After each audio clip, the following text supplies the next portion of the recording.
Afternoon, America. Brian James Blum here, and I welcome you back to another episode of What the Fuck's Up.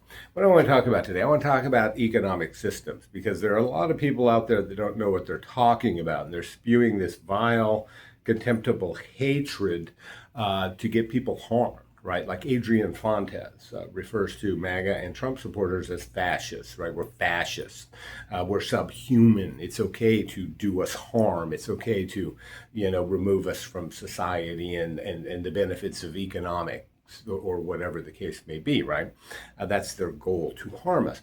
But what people don't understand is they support a system that is fascistic. Right, and so that's why I want to separate politics or government from the economic system that's employed in society. The economic system is basically how we divide up the goods and services, in a society and distribute those throughout, right? And so, when you're talking about fascism, look at the United States, folks. The United States is fascist. Hillary Clinton's former lawyer, I can't even remember his name now. He's big in democratic legal politics, right? Constantly suing Donald Trump and Republicans and MAGA. And then you look at the founder of States United, look at Adrian Fontes. All of these people supported what was called the Chevron Doctrine, which the Supreme Court recently got rid of. Said no more. This is wrong. It's unconstitutional. It shouldn't have lasted this long, right? And what the Chevron Doctrine basically was Congress would defer to bureaucrats, unelected bureaucrats, to make rules and regulations governing your life, right? And then the judicial branch of government, the courts, would defer to those bureaucratic and how the bureaucrats and how they interpreted those rules and regulations, right? So you created this dictatorship of the experts, so to speak, that weren't elected by anybody. And the U.S. Supreme Court, as I said, got rid of the Chevron Doctrine. All of these Democrat lawyers were just all up in arms. They were, oh, no, we got to keep the experts. Adrian Fontes all the time. Oh, govern by the experts. Stephen Richard, oh, we got to trust the experts. Trust the experts. Well, don't trust the experts, folks, because they don't oftentimes know what the hell they're doing, right? And so let's take a look at these different economic systems and sort of where the United States is right now and what the benefits and, the advantages and disadvantages of them may be. The United States, when it was originally founded, the United States Constitution, essentially what it does, folks, is it creates a huge free trade zone, right? It brings all the states together into this big free market. You have a common currency, a common weights and measures.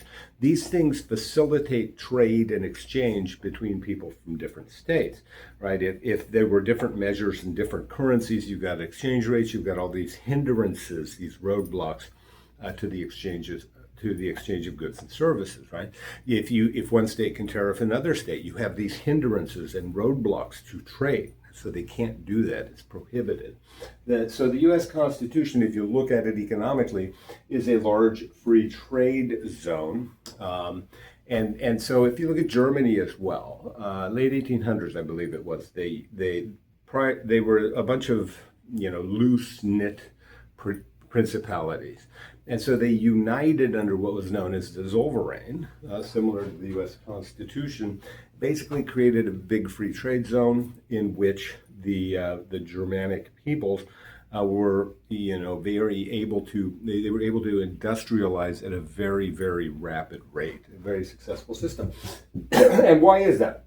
It's because decisions are made by individuals pursuing their own wants and needs, right? And so if you look at an economic system, it's how do we meet the wants and needs of all these people? This system does not discount wants or needs, right? Doesn't really place one above the other.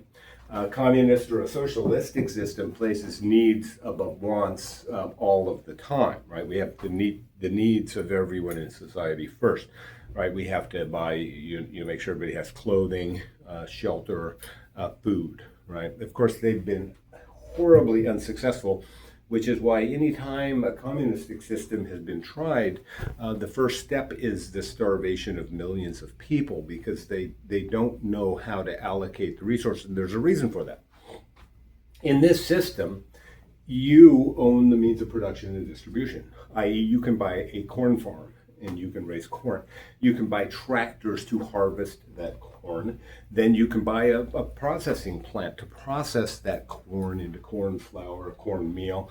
You can then buy a tortilla factory where you can then have that corn meal processed into tortillas at your factory. You can buy a set of trucks that then distribute them to stores throughout the United States to sell on your behalf, right? That's the individual ownership of the means of production. You as an individual, right, in using your labor or in using your capital, you get to decide, you got to make determinations. What does society want? Where are these resources best spent to benefit me the most? Benefit me the most. How do I want to benefit? I want to get filthy, bloody rich, or I want to get medium rich. Doesn't matter. Whatever you want. It's about benefiting you by meeting the needs of others, right? And that's what happens in a capitalistic system.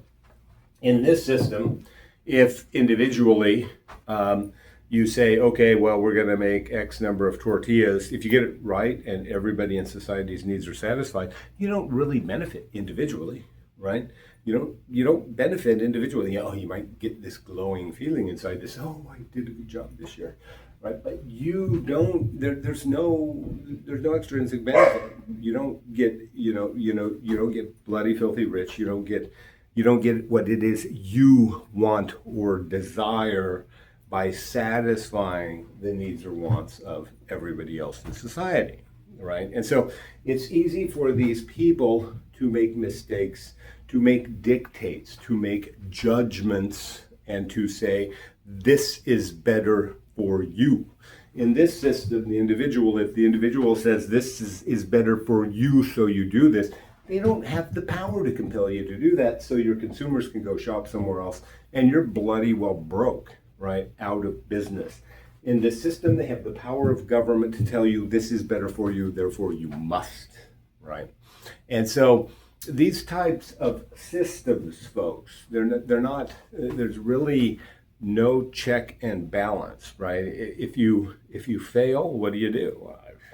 Maybe you move to a different job as a bureaucrat somewhere else where you make just as much money and you get the same housing and you get the same clothing and you get the same everything else. There's no individual gain. There's no personal benefit for you to be right or wrong, right? And then you get the judgment call decisions that are very problematic. Well, what do we have happen at the turn of the century, right? Centralization of economic systems. The United States Federal Reserve System, right, which needs to be abolished and go away.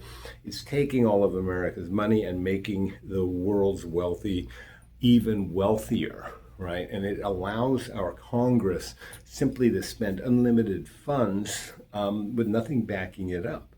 The income tax, folks, the 16th Amendment passed in 1913, same year Federal Reserve Act was passed.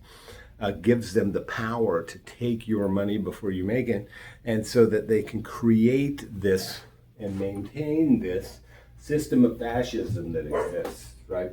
So if we have private ownership of means of production and distribution with government's role as protecting members of society in that economic system, and then over here we have government-owned means of production and distribution, then what is fascism? Fascism is sort of a merger of both, like happened in Nazi Germany. It's the private ownership of the means of production and distribution, but the government dictates basically the outcome, right? And so, for example, in Germany, if you're Volkswagen, what do you do if you're a Volkswagen? You can make as many cars as you want. You can get bloody, filthy rich selling Volkswagen cars. Doesn't matter. But you must first meet the ends of society as dictated by this big centralized government. And so if they say, well, you can sell as many Volkswagens as you want after you make us, 500,000 tanks, then that's the way it works, right? Same thing in the United States, folks. If you're Ford, if you're a U.S. auto producer, here in a pure capitalistic system, you would say, okay, government, you want to buy tanks instead of cars? This is what they're going to cost you, and the government would then have to go buy your tanks. In the United States currently, folks, the government can take your car plant, your steel plant, your whatever plant, and turn it over for producing weapons of war to benefit the whole of society, right? That's the concept of fascism. Use this economic system that more efficiently moves resources throughout society to meet people's wants and needs, superimpose over the top of that a governmental system that dictates how, what ends and means will be met of society first before the individual capitalist gets to profit, right? And so the Labor Department in the United States, folks, try not following Labor Department rules and regulations.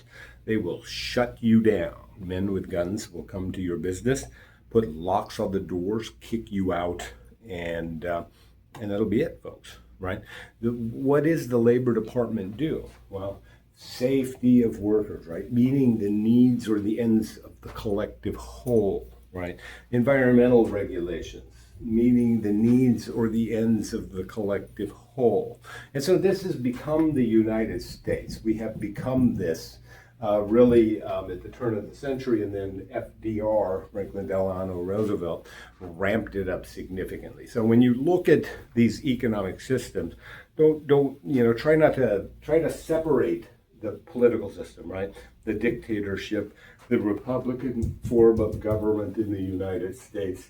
Again, a dictatorship in fascist Germany, but you have to separate them out to sort of understand what you're talking about, and it's time for America to leave its experiment with fascism and return to a known success, and that is its capitalistic roots, and move back from the left, stop the left from pulling us in this direction.